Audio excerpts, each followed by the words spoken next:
That damn doctor. Did someone call for a doctor? Yeah, I did. I've been here for like hours. My arm really hurts. Yeah, it looks like an arm injury. Yeah, that's what I said. It's fine, okay? Don't expect you to understand. They're like your upstairs legs, okay? Little tiny legsies at the end of your handsies. And then you... Okay. So it's a dislocated shoulder with some forearm bruising as well. I wonder what might have caused this. It was a blitzcrank hook. It just came out of nowhere. A medical mystery. A mystery worthy of my talents, yes. I need some help in here. What is it, nurse? I'm one of the doctors. Oh, I'll be right there, nurse. Wait, aren't you gonna help me? Oh, sure, yeah. There you go. No need to thank me. The patient arrived at 11:42 a.m. The first thing I noticed was a severe discoloring of the skin. The patient almost looked lifeless, with severe muscle atrophy and a strange yellow card lodged into the head of the patient. I believe that this individual has been stunned. Nurse, I think this patient's been stunned. Yep, that's what I just said. What a poor, twisted fate to befall someone. Who did this to you? I don't think they're gonna respond. Damn it! Speak to me, man! Who did this to you? The emergency alarm. The plot thickens. Nurse, we must away. What is with this guy? What on earth could cause injuries like these? Well, according to the EMT, it was Jinx from the hit TV show Arcane. I love that. Shh. All right, I'm gonna solve it. It's fine. I'm just gonna put this oxygen on like this. That's good. No, wait. He's losing health. He's losing health, nurse. I really think that's just your phone alarm. No. We need the Zeri paddles. The Zeri Aren't they paddles. super overpowered, though? We've got to do something, nurse, okay? I really don't think it's that bad. Clear. One more time, come on.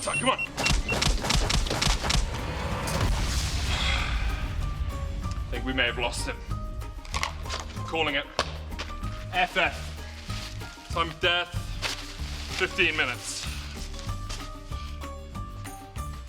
You can take him away, nurse. Take him away.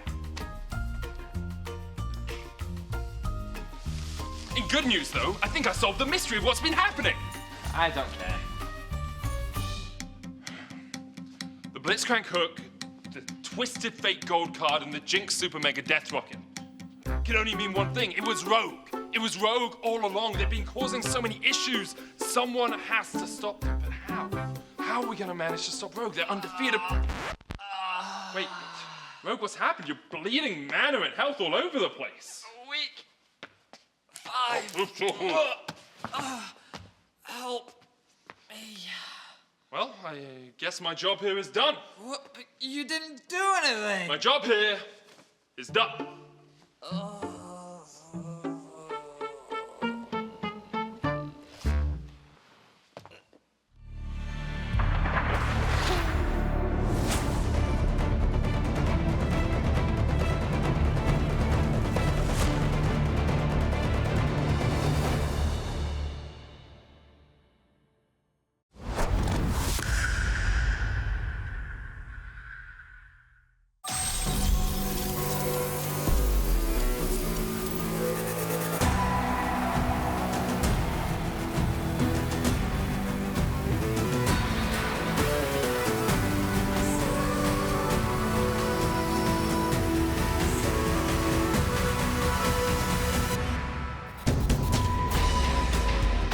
Welcome to Berlin, Germany, home of the LEC for week 6 of the spring season. This is the show where the line between cool and cringe is blurred. And after multiple upsets last week, tensions continue to grow here as teams get closer and closer to playoffs. The players are still here in the studio. We have some amazing games ahead of you, but my name is Vedius, and you may be wondering, why am I here? Why am I the host? Well, it's simple. In a battle for supremacy, I was the last man standing and was crowned champion. Look at me. I am the host now. Right, Well, with that out of the way, I'd like to also welcome Nymera alongside me and immediately get your thoughts on the standings. I'm in danger. No, you're fine. Okay. Well, with the standings, things look a little different than what they did a couple of weeks ago. We've had that crazy week last week, which means the mid-table, really strange. We don't have an undefeated team anymore. Everything started to get flipped up. Yeah, let's start by talking about that undefeated team, because Rogue, they didn't just lose one game, they lost two to both Astralis and Misfits. They did, and they showed real weakness for the first time in this split. They changed up some of the formula that they've been using to get that record, and it felt like it wasn't as practiced. It felt like it was more exploitable, and they lost twice on the trot. That was not something we expected at all. No, not at all. I think that losing the Misfits is one thing, but the defeat to Astralis in such a single-handed manner as well was very surprising. But speaking of Astralis, they're of course still at the bottom of the standings alongside BDS and SK. Do you think it's realistic that they still have a chance of qualifying for playoffs? Okay, we've had, of course, Miracle runs before. I don't think it's going to happen here, as much as we've seen marked improvement. Last week, the bottom teams stood up when were counted for. They came up with so many upsets. They are looking better, but there's such a weight of victories and losses they need to overcome, and I think they've left it a little too late to surge forward. See, my friend, I feel like that the Schalke Miracle run hasn't left enough of an impact on you. With 7 games left, I'm still optimistic that they can cause some real chaos in the middle of the pack, but dead set in the middle of the pack is XL, who have just come off the back of a 2-0 week. They currently sit on a 3-game winning streak. We have to ask the question, is this the year that they finally make playoffs? And dare I curse it, but I think it is. This is a very different XL showing to what we've seen in previous seasons. They have real leadership in the mid-game. They're adapting, they're improvising, they're able to go with the flow of whatever's been thrown at them, and they've looked really poised. I'm very impressed with how they've done. Yeah, I have been very impressed. I was just looking back last week at the names that exist on this roster, and like, there's a lot of accomplishment. It is very stacked in terms, and I feel like that we're actually getting to finally see some of that potential. Hopefully that consistency can continue. But of course, XL, they have been on a tear recently, and one of their outstanding players has been Mickey. Nymera is looking at him on, along with some other key players that are standing out and we need to keep our eyes on. Thank you very much, Fedius. So with so many teams in close contention coming into the last few weeks of the LEC, there are a few prominent figures rather I've got my eyes on. The first player should be no surprise, because Mickey is writing a list of former teammates he's taking down on his anime revenge arc, and XL are being dragged upwards in the standings as he does so. That's not to say there weren't some growing pains as Mickey joined the roster, but after a few games there have been some changes that have been incredibly visible in the way the whole team plays out their matches. Mickey talked in depth in interviews about how he aimed to improve how the team plays around Vision and around Drake setups, and I think they've accomplished that goal so far.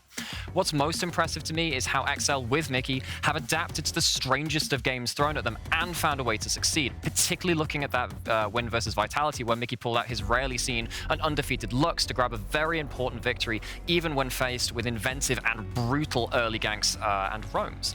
On the other side, that chaotic clash between XL and Vitality, however, is the second of the players I'm keeping a very close eye on, and that's Selfmade. Because who the heck else in that league is flashing in at level 1 to secure First Blood, and then revealing his hidden trap card of a Hex Flash to slam home another series of chain ganks afterwards? I very much admire the confidence and aggressive creativity that a peak Selfmade can show. And let's be honest here, Vitality are in need of it. They're sitting at 5 and 6 in game score with several key head-to-head matchups going against them in their bids for a playoff spot. Strong laning fundamentals were the calling card for this team for much of the first half of this split, but that's not seen them far enough at this point. I think if Vitality are going to make it, the player I'm looking to first is Selfmade to rally Vitality behind him and lead the charge that sees them through this regular season. Okay, so that's 2 out of 3. And the last player isn't in nearly the same position as the first two, because much of the conversation around Mad Lions, the reigning 2-time back-to-back LEC champions, surrounds their mid laner, Rika. And replacing Humanoid was always going to be a monolithic task. But even with that context, Rika's struggled to string together good performances. Rika doesn't have the veterancy of a Mickey or a Selfmade to draw upon, and this split pretty much has been a definition of a trial by fire. But for those not familiar with Rika's previous team, Berlin International Gaming, in the Prime League Summer Split playoffs of last year, Rika popped off with a late surge in form to carry them to a Prime League title and then a semi-finals in the European Masters, which is actually no small feat.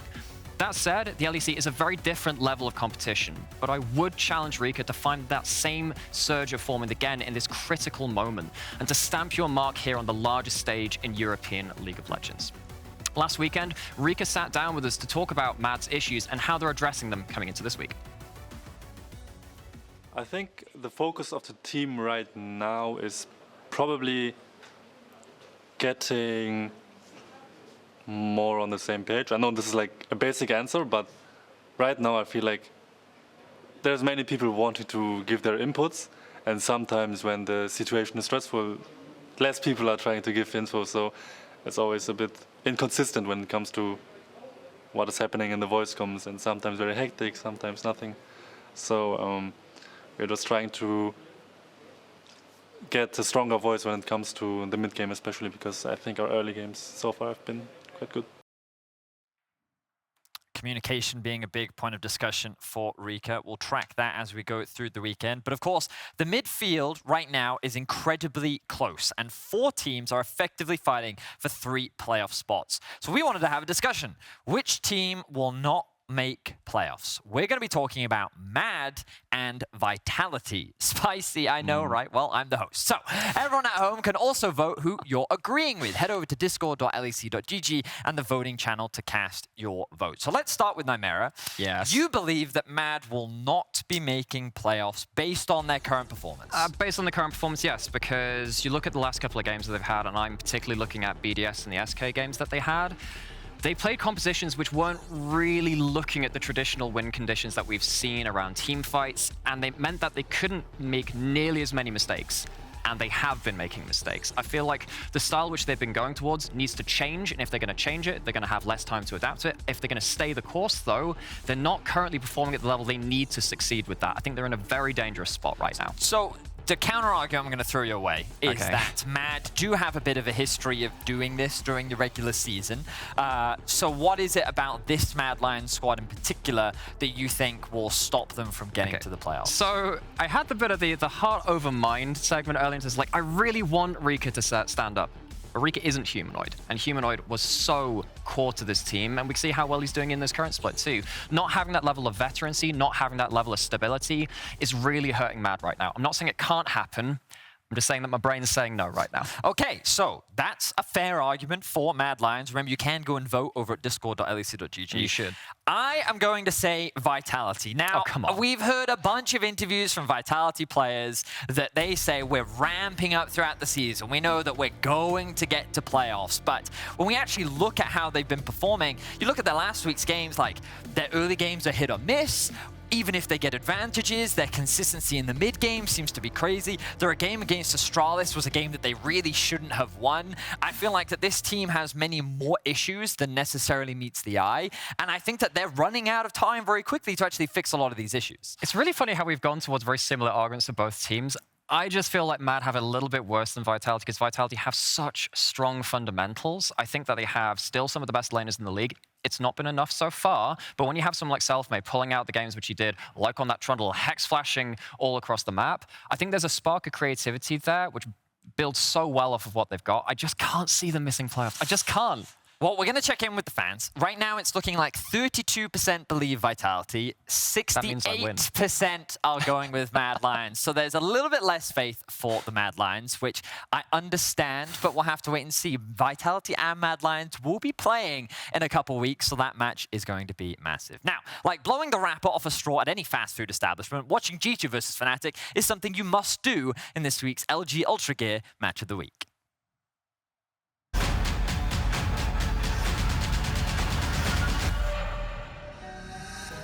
G2 and Fnatic has given us some of the best games in the history of the LEC. They have brought us the highest highs and the greatest heartbreaks. This is what Peak League of Legends looks like, and it comes from Europe. G2 have just dismantled RNG, and they're going to make their way to the semi-finals. Fnatic are the kings of the West, and they will represent in the World Final. FPX, get ready. G2 is heading to Paris. Obviously, we changed a lot this offseason, and it feels great to just hear new opinions and not having all this luggage, I guess, of the past. I think if both G2 and us make it to the finals, then it could like renew the rivalry. Fnatic take down G2. The base is still alive, and G2 survive in this game. It's the greatest game ever. G2, they take it. Fnatic are on the precipice of making history. The first team to defeat G2 Esports in 2.5 years.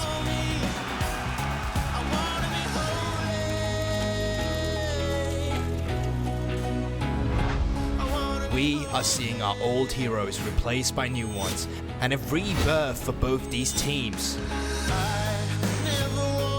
Not much is left of 2019, but we are trying to make it again to be one of the greatest teams Europe has ever had. Playing with these guys is like playing with your family, and yeah, it feels really great, and I really love every single one of my teammates. Despite everything that is changing, one thing will always remain the same, and that is the rivalry between these two great organizations staying alive. I think G2 is Caps, and it's just always exciting to play against Caps, and whoever is in his team, it will be always exciting to play. Now for the finish! Pulls them back with the showstopper, Armor already in the middle of the pit. Yanka's trying to take him out, Armor's going to have to flash away, the shockwave lands on 2. Look at the damage! Perks is just dead, couldn't even see him go down. Perks caught out once again, the damage is disgusting from Razork. Razork and Humanoid forced up to the top side. FLICKR gets the chrono shift, he doesn't need the life, but he does need the assist. FLICKR gets 3 and G2 take the fight. We always want to show that Fnatic is better than G2. That's why it's like so bloody, and we always don't want to give an inch to each other. So yeah, for sure there is something that is different than other teams. 1, 2, 3, fire! I have a lot to prove that I'm still here, and it's still my trophy. So going up against Fnatic will be a lot of fun. It's time for new heroes to rise up, for new rivalries to begin, a new era for the LEC, and a new era for G2 and Fnatic.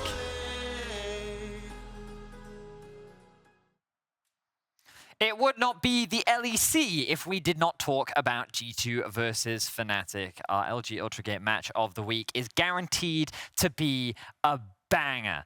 Both of these teams went through a big rebuild coming into this year, and there were question marks. A lot of optimism around Fnatic's roster, a lot of skepticism around G2's, but right now they both find themselves tied at 8-3. Yeah, I mean, expectations be damned. I mean, G2 found their winning formula, it seems like, in that match versus Fnatic. That was the first game which I thought they had gotten it together, but Fnatic, ever since then, have been on an absolute tear themselves. It's very hard to deny that this should be one of the best matches this split. Yeah, let's talk a little bit more about the last time that they actually met, because it was, in fact, very Fnatic dominated in the early game. It felt like that we were seeing kind of what we've come to expect from Fnatic so far this split, and then just a couple of individual plays really just swung it back in the favor of G2. Yeah, it turns out that teleport really sucked. And that started a huge snowball for G2.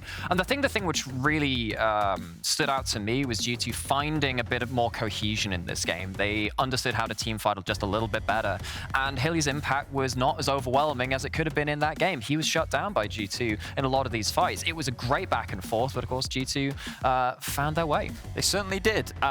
It did result in Fnatic having a 0-2 week, and if you look at their scoreline being 8-3, you can see that shortly after they didn't really lose much. G2 broke Fnatic. Well, in any case, it seems that they kind of lit a new fire underneath Fnatic as they looked absolutely incredible last week. And we'll be talking more about both these teams throughout the day, but we want to talk a little bit more about that top side of the map. Wunder versus his former organization, Broken Blade, now one of the key pillars of what makes really G2 successful. And so for me, it does feel like the ignition, the spark of ignition comes from the mid jungle for G2, but the real engine room is in that top side. You see on the stats, it is absolutely absurd the amount of work which Broken Blade's doing. Doing it on a load of different champions too. He's the only player in a major region to pick up Yone, and he's done it twice. It seems like he's been given all the resources, all the space, and he's flourishing with it. He certainly is. And I think that on the other side for Wunder, he is currently taking the role of that weak side top laner. I think one of the great assets that Wonder is that he's always been a very flexible top laner in his ability to kind of play a bit of everything. But that matchup isn't going to be happening until tomorrow. And surprisingly, we have video games to watch today. We have a few bangers in store, namely a rematch of the 2021 Spring Finals between Rogue and Mad. That will be our 5th game of the day. Any other standout games for you? Game 2, Misfits versus Exile, that is the absolute standout one. Great for the standings, great in terms of the teams and their form as well, both on win streaks. That's exactly where my eyes are. Yeah, how could you not be excited for that matchup, right? Now, of course, that's just today's matchup. Tomorrow's schedule is even more stacked with all of the top teams fighting up against one another. Look, you've got Mad versus Misfits, you've got Vitality versus Rogue, you've got G2 versus Fnatic, and then you've also got a lot of those bottom and middle pack teams fighting right now in order to try and secure a spot and try and actually clamber that way into playoffs. Sure. I don't think it's like you can say like, oh, the top teams are facing each other. All of the teams that are close in the standings are fighting each other. It's like every game has something which is really impactful. It's going to mean a lot to the players. There's going to be a lot of nerves, a lot of tension, and that makes for really good drama. And it's one of those situations as well where as you get later into the split, like Kadra talks about this all the time. He's like, if we only had one more game, then we would have made it. And it's weekends like this where everyone is super close and you know that those are the teams you have to beat. That is where you can really make or break a lot of your playoff chances, especially in when there's so much competition right now in the LEC. For sure, and I think that, you know, this is a very different look in the LEC. We're so used, I mean, last year really was the revolution of a lot of different teams entering that title fight, and these teams, it feels like it's a very different landscape in the LEC now. The door is wide open. Yeah, and one of the crazy things to me as well is the fact that here in spring, we've got a lot of teams going through that growing phase, and they're rapidly getting better and better each week. But enough of us, because ahead of the first match of the day between Fnatic and Astralis, the wonderful Ashley Kang is sitting down with Fnatic's coach, Yamato Cannon. It's a vibe, so. Oh. It's good to see you on broadcast. It's Hello. Good to have you here. Okay, so we are now on broadcast. Thank you, Vidius. I am joined by Yamato Cannon, the head coach of Fnatic, as he looks forward to the opening match against Astralis. Thank you so much for joining for this interview, and it's really nice to see you in person. Yeah, it's like a flashback to the sandbox days. We had some nights out. It was good to, be with a group that speaks English with me, once in a while, which was nice. It's good to see you again. Yeah, thank you for having me. It is, and I do want to highlight the fact that we are on the LEC studio right now. A lot of other players and coaches talked about the fact that you can come to the LEC studio now gives them an extra focus or motivation, perhaps getting into the extra routine of arriving in the studio. For you, all Fnatic players, is it any different being able to play on stage in person?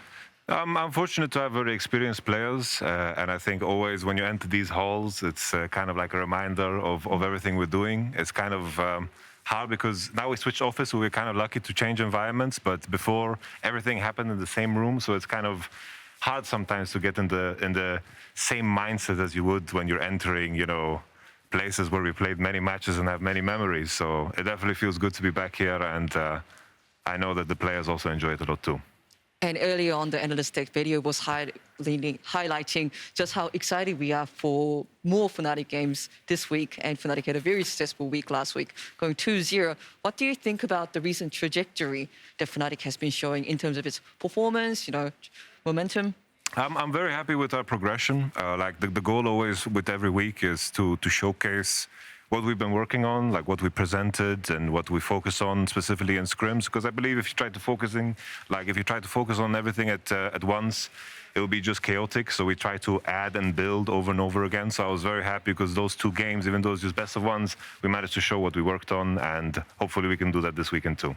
One last question I do want to touch upon. Even as Fnatic continues to improve and work on itself, one thing that has never changed ever since 2021, it's its early game. Fnatic has the highest kills and deaths combined out of all the other LEC teams. Can you tell me more about this particular playstyle or flair of Fnatic and how you encourage that as a head coach? I think so because the game has developed in such a way that is so heavily team focused. I think in the lane phase, that's where you get to show your individual skill the most. So my players with the caliber they're at, they just take every opportunity to showcase that skill, because afterwards it's a team game. It's all about how you move together, how you fight together. So whenever they have a chance to break someone's legs, to show the other person is playing the same position, working the same job as them, that they're better than them, they'll take it. Okay, thank you so much for insights. And we will Thank look forward to more exciting games from Fnatic starting from Thank you. today. And let's head it back to Dracos for more closer look at Fnatic's early game. I got to run, sorry. Thank you very much, Ashley. Today I want to talk about Fnatic's early game and specifically how Fnatic's bot lane works with their team to create massive advantage through solid fundamentals and immense individual skill. The clip we're going to look at today comes from last week's match versus Vitality. Already, just to set things off, we've got Pyke from Hylissang, Upset, and Hilly sitting in the bush waiting to make a play here at level 1. This is important because the level 1 play is going to set the pace for this lane. If it was allowed to play out normally, we would see a very different game. But Upset and Hilly smartly recognize that that's not what they want, and that's certainly not what the Pyke pick enables them to do. So as we play the clip, you can see that they're going to get aggressive quickly. Now, at first, it looks like things could go bad as the Flay interrupts the hook coming in from Pyke. But the power of Hail of Blades, along with an Ignite, immediately means that Labrov has no health left and is going to have a miserable time playing this lane. On top of that, you can't see it at this moment, he has Sweeper, and the ward is not available for Carzzy yet, which means that Fnatic are going to have total control of this brush right here. Now, if you've ever played against a hook champion, you know how impossible it is to do anything with a Blitz or a Thresh or a Pyke lurking in the darkness there. And it plays hell on this Vitality bot lane for the rest of this laning phase. Hylissang moves in, uses the passive to heal up. He has total control. Instantly, Carzzy is forced to back away, and the plays just keep coming because he knows he has an advantage and he wants to press it. Flash comes out, traded for Flash back. Overall positive. Support for AD carry Flash, something you're always happy to have. And at this point, Vitality are sweating because the next hook that lands means a dead member in the lane, and they have absolutely every right to be at this stage. Again, trades continuously going over and over again in favor of Fnatic. And the big thing here is now, as Hilly disappears, you can see the bot lane doesn't really have the confidence to do much of anything. They're pushed back, but they're not sure if they can step forward. They can missing ping, but until Hilly is revealed, they don't actually know where he is. So again, as we play the clip out, he's in mid lane, creating more pressure. He's going to take away the cannon, allowing the wave to push a little bit more in the favor of Humanoid. And with a TF and a Pyke lane that's ahead, this is going to be the easiest dive of Fnatic's life. On the back of Hylissang's level 1 play here, you're going to see a simple, clean setup. Gold card from Humanoid is what you need to keep your eye out. Why make it complicated when you can just point and click your CC down? Comes over the wall, locks gold card, sets it up, Phantom Undertow to follow, quick 2 kills to the side of Fnatic, and immediately the game is already over. It does not get more unplayable than a Pyke with this kind of lead. So in conclusion, Hilly and Upset are super good at finding opportunities, at generating individual advantages, and then bringing in the rest of Fnatic to snowball them, to set them up to make them even larger. We saw this in the SK game as well, where they set up a flawless dive and punished SK for getting over-aggressive, and we might just see it today as well. But for the meantime, we're going to send things back over to the analyst desk and the unofficial winner of the host battle royale. Thank you very much, Daniel Dracos. You know, we do actually have vacant analyst spot if you want it. You know, you let me know. If I'm gone next week, you know why. Now, Fnatic are the best early game team statistically in our league. They have been crushing it over the last few weeks. Yeah, and I think what's really impressive to me is that if they get micro advantages in bot lane, game's just over. You know, we saw it on the Telestrator, Dracos demonstrating that very, very well. Like, they spread their advantages better than almost any other team in the league. And their coordination just seems to be flawless. And I think one of the players we've been looking at a lot is Razork in the jungle in terms of how he's actually been working so much better with this Fnatic squad compared to previous weeks. For sure, and I think that when it comes to a jungler like him as well, a lot of it comes down to the cohesion that they're showing. And you know, I was looking at a team like Vitality to show the same. Actually, it's Fnatic that are blowing everyone else out of the water with that kind of style. They certainly are. Now, the thing about Fnatic is they're looking good, they're looking confident, yes. But they're going up against Astralis, who at this point in the season have very little to lose and have had incredibly dominating early games. Oh, they were such a blue shell last week. And if we're talking about Fnatic's early game, I think Astralis' early game versus Rogue was so destructive. The way that they moved their jungle support to shut down mid, again, move that across the map was very, very impactful. And